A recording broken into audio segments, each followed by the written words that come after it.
Okay, so yesterday, you saw those two fires there. There was a cleanup crew that came out here. I had nothing to do with it, but the people who own the property we're staying on cleaned out that tent from somebody else that had lived there, and there's just a bunch of trash loaded up.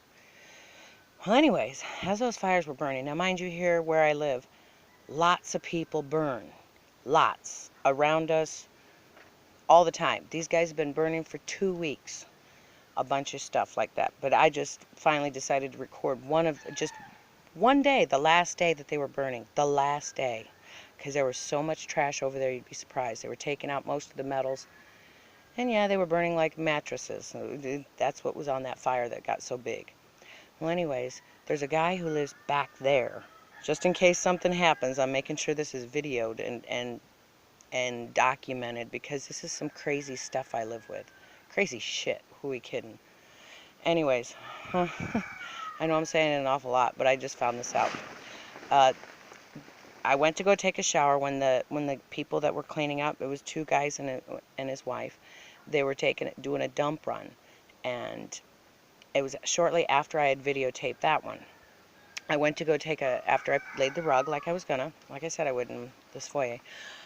We laid the rug, me and my daughter, and then I was like, okay, I'm gonna take a quick shower before they get here. We'll see over there on the other side of that blue thing is where I take a shower, and see the nice thick bushes right there, right? All of a sudden I hear this. That you hear is a monitor, by the way, that noise, that they make that noise. Anyways, um, I hear this hoy. That's how they yell at you to talk to you or something, or find out if somebody's on the property. Well, there's peppers here, and a lot of people come here and steal them, and I have to keep my eyes open. And this was just after they left. Now, you can't miss two trucks with a trailer leaving at the same time. So I know these guys saw them leave. And then they started coming over. This one guy started coming over, doing the hoy hoy things. I get pissed. I'm a frickin' white woman. I'm not no local woman here where you hoy hoy me. And I said that out loud to my daughter. And I said it out loud so the guy could hear me. I said, you bet. Kira's like, Mom, I think they're calling. Oops, said her name. Anyways, Mom, somebody's out there calling for you, I think.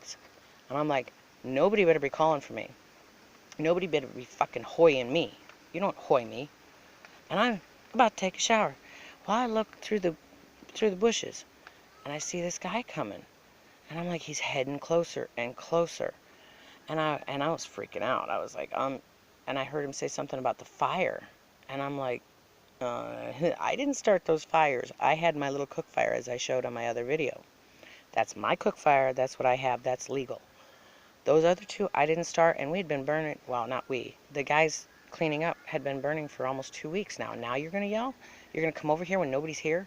It's as if you're trying to check something out over here. You know, the peppers, because there's a bunch of peppers where he was coming in.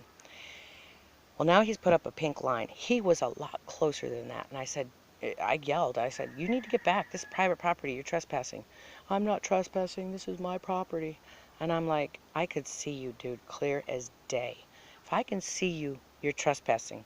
And he said something about the fire again. And I said, come back when the guys are back. Talk to them. Talk to the guys. Talk to the men. Don't come at a woman. I'm going to call the fire department. I'm going to call the fire department. I said, talk to the guys when they come back, you know? So I wish I had recorded it, but we didn't think, because I was just so freaked out. Because I'm in the middle of a shower. Next thing I know, the fire department shows up. And, they were really nice. And they said, right now you're not supposed to burn. And I said, well, I didn't do it.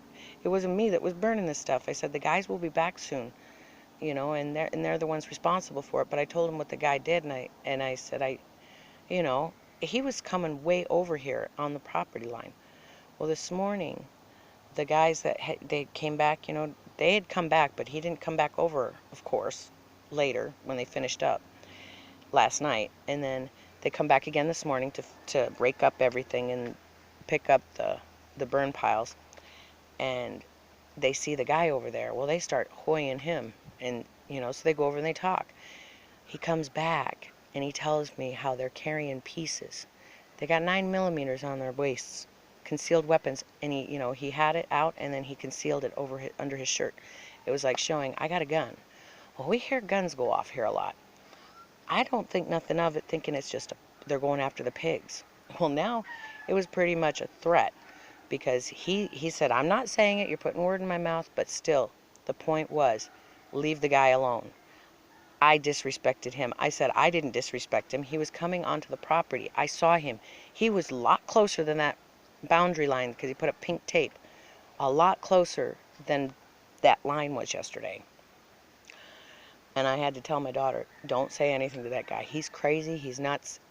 From what I was told, he's been in jail. He sliced a dude. They like machetes out here.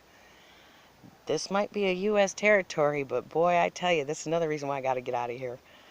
Um, there's crazy people. And my daughter's like, well, you can just call the cops. I said, yeah, call the cops and I feel threatened. I said, if he doesn't take care of it, his family will. Trust me, we don't want that kind of trouble. And I'm just like, and I wasn't even the one who did those fires. I wasn't doing the fires. It was the cleanup crew. That's why we were able to